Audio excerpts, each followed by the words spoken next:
क्या आपने कभी सोचा है कि जो किताबें हम दिन रात पढ़ते हैं, क्या उनका सच में हमारी रियल लाइफ में कोई यूज़ है या हम बस एक चलते फिरते गूगल बनने के लिए पढ़ रहे हैं?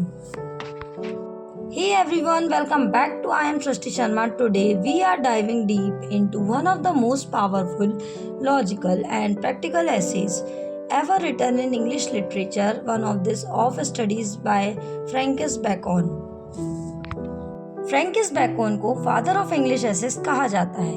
उनका लिखने का अंदाज बड़ा ही यूनिक था, कम शब्दों में बहुत बड़ी बात कह जाना, जिसे हम एप्रोस्टिक स्टाइल कहते हैं। अगर आप यूपीएससी के एस्पिरेंट हैं, कॉलेज स्टूडेंट हैं या फिर अपनी लाइफ को बेहतर मैनेज करना चाहते हैं तो अगले 10 मिनट आपके सोचने का तरीका बदल देंगे। आज हम इस पूरे ऐसे की कंप्लीट समरी को इतना आसान शब्दों में समझेंगे कि आप इसे कभी नहीं भूलेंगे। So let's get started. Bacon अपने ऐसी की शुरुआत में ही बताते हैं कि पढ़ाई के 3 सबसे बड़े और मुख्य फायदे होते हैं: डिलाइट, ऑर्नामेंट एंड एबिलिटी। चलिए इन तीनों को अलग अलग समझते हैं।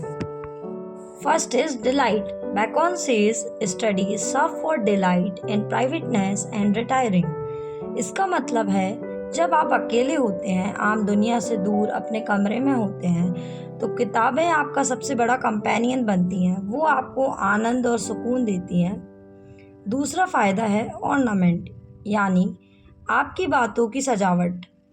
जब आप समाज में बैठते हैं, 4 लोगों के बीच डिस्कशन करते हैं, तो आपकी कन्वर्सेशनल नॉर्मल नहीं होती। आपके पास आर्ग्यूमेंट्स होते हैं, फैक्ट्स होते हैं। पढ़ने से आपकी स्पीच और कम्युनिकेशन स्किल्स बहुत सुंदर हो जाती है। And the third is ability. Study enhance your practical wisdom. Bacon writes that widely read individuals can plan, judge, and arrange the affairs of life in a far better way.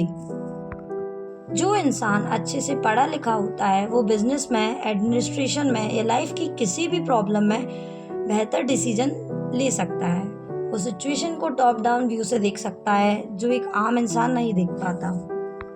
लेकिन यहाँ पर bacon एक बहुत बड़ा twist लेकर आते हैं। हर चीज़ का एक डार्क साइड होता है और पढ़ाई का भी है। बैकन हमें वार्न करते हैं कि अगर आप हद से ज़्यादा और गलत तरीके से पढ़ेंगे तो उसके 3 बड़े नुकसान हैं। फर्स्ट वन इज स्लॉथ, आलस। To spend too much time in studies is sloth. अगर आप सिर्फ किताबें ही पढ़ते रहेंगे और कोई प्रैक्टिकल काम नहीं करेंगे तो आप आलसी बन जाएंगे। सेकेंड इज अफेक्टेशन, दिखावा। कुछ लोग सिर्फ इसलिए पढ़ते हैं ताकि मुश्किल वर्ड्स और कोड्स यूज़ करके सामने वाले पर झूठा रौब झाड़ सकें। बैकन कहते हैं ये बिल्कुल आर्टिफिशियल है, एकदम नकली लगता है। And the third one is judgement by bookish rules. Making judgements purely on the basis of bookish knowledge is harmful. Life हमेशा किताबों के नियम से नहीं चलती। रियल लाइफ बहुत कॉम्प्लेक्स होती है जो सिर्फ एक्सपीरियंस और ऑब्जर्वेशन से ही सीखी जा सकती है। सिर्फ बुकिश रूल्स के भरोसे रहना सबसे बड़ी बेवकूफ़ी है। अब इस ऐसे की सबसे आइकॉनिक लाइन आती है जिसे आपको अपने एग्जाम से आंसर्स में ज़रूर कोट करना चाहिए। बैकन लिखते हैं, crafty man contempt studies, simple man admire them and vice man use them. चलिए इसका मतलब समझते हैं। जो क्राफ्टी मैन होते हैं, यानी जो चालाक और चतुर लोग होते हैं, वो पढ़ाई को बेकार समझते हैं। उन्हें लगता है कि उनका दिमाग ही काफ़ी है। जो सिंपल मैन होते हैं, यानी आम लोग, वो पढ़ाई से डर कर उसकी बहुत तारीफ करते हैं, उसे दूर से ही एडमायर करते हैं।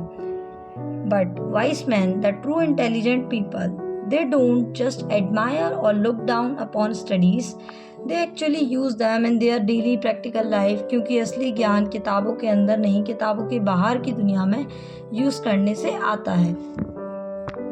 अब सवाल ये उठता है कि मार्केट में तो लाखों किताबें हैं, तो उन्हें पढ़े कैसे? बैकन ने किताबों को फूड यानी खाने से कंपेयर किया है।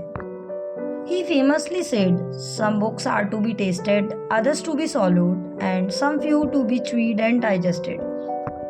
The first is tasted, सिर्फ स्वाद लेना। कुछ किताबें ऐसी होती हैं जिन्हें आपको पूरा पढ़ने की ज़रूरत नहीं है, बस उनके कुछ पार्ट्स या समरीज देख लो, काम चल जाएगा। The second one is swallowed, यानी कि निकल जाना। कुछ किताबें बस एक गो थ्रू के लिए होती हैं, उन्हें आप स्पीड रीड कर सकते हो, जैसे कोई कहानी या फिक्शन नोवेल। जहाँ हर लाइन पर रुक कर ध्यान लगाने की ज़रूरत नहीं होती। And the third one is to read and digested, चबाकर पचाना। लेकिन जो कोर सब्जेक्ट्स हैं जैसे आपकी यूपीएससी का सिलेबस, इम्पोर्टेंट टेक्स्ट बुक्स या फिलॉसफी, उन्हें आपको लाइन बाय लाइन पूरे ध्यान और एनालिसिस के साथ पढ़ना और समझना पड़ता है ताकि वो आपके दिमाग में बैठ जाएं। ऐसे के आखिरी हिस्से में बैकॉन एक बहुत ही बेहतरीन कॉन्सेप्ट देते हैं। वो कहते हैं कि जैसे हमारी बॉडी की अलग अलग बीमारियों के लिए अलग अलग एक्सरसाइजेस होती हैं, वैसे ही दिमाग के हर डिफेक्ट को ठीक करने के लिए अलग सब्जेक्ट्स होते हैं। Reading makes a full man, conference a ready man and writing an exact man. पढ़ने से आपका नॉलेज पूरा होता है, डिस्कशन करने से आप हमेशा एक्टिव रहते हैं और लिखने से आप बिल्कुल प्रिसाइज और एग्जैक्ट बनते हैं। अब सुनिए दिमाग का इलाज। अगर आपका कंसंट्रेशन नहीं बनता, आपका ध्यान भटकता है, तो आपको मैथमेटिक्स पढ़ना चाहिए क्योंकि वहाँ एक छोटी सी चूक से आंसर बदल जाता है। अगर आप चीज़ों के बीच का अंतर नहीं समझ पाते तो आपको फिलॉसफी पढ़नी चाहिए। और अगर आप अपनी बात को सही प्रूव करने में या आर्ग्यूमेंट जीतने में कमज़ोर हैं तो आपको लॉ केसेस की स्टडी करनी चाहिए। तो दोस्तों, फ्रैंकिस बैकॉन के इस छोटे से ऐसे का सबसे बड़ा लेसन यही है, किताबों के गुलाम मत बनो, उनके मालिक बनो। किताबी कीड़ा बनने से कोई फ़ायदा नहीं है जब तक आप उस ज्ञान को अपनी आम जिंदगी में अप्लाई न करो। आई होप इस वीडियो के बाद आपको फ्रैंकिस बैकॉन का ऑफ स्टडीज ऐसे एकदम क्रिस्टल क्लियर हो गया होगा। अगर आपको मेरा ये स्टोरी टेलिंग तरीका पसंद आया तो इस वीडियो को एक बड़ा सा थम्स अप ज़रूर देना। अपने दोस्तों के साथ और पर्टिकुलरली जो लिटरेचर और यूपीएससी के स्टूडेंट्स हैं उनके साथ इसे शेयर ज़रूर करना। और हाँ, कमेंट करके मुझे बताइए कि आपके दिमाग के लिए अभी कौन सा सब्जेक्ट सबसे ज़रूरी है। कॉम्प्लेक्स टॉपिक्स को ऐसे ही इजी लैंग्वेज में सीखने के लिए आई एम सृष्टि शर्मा को अभी सब्सक्राइब कीजिए। मैं हूँ सृष्टि, मिलते हैं अगले वीडियो में एक नए टॉपिक के साथ। तब तक के लिए keep learning, keep growing. Bye bye everyone, take care.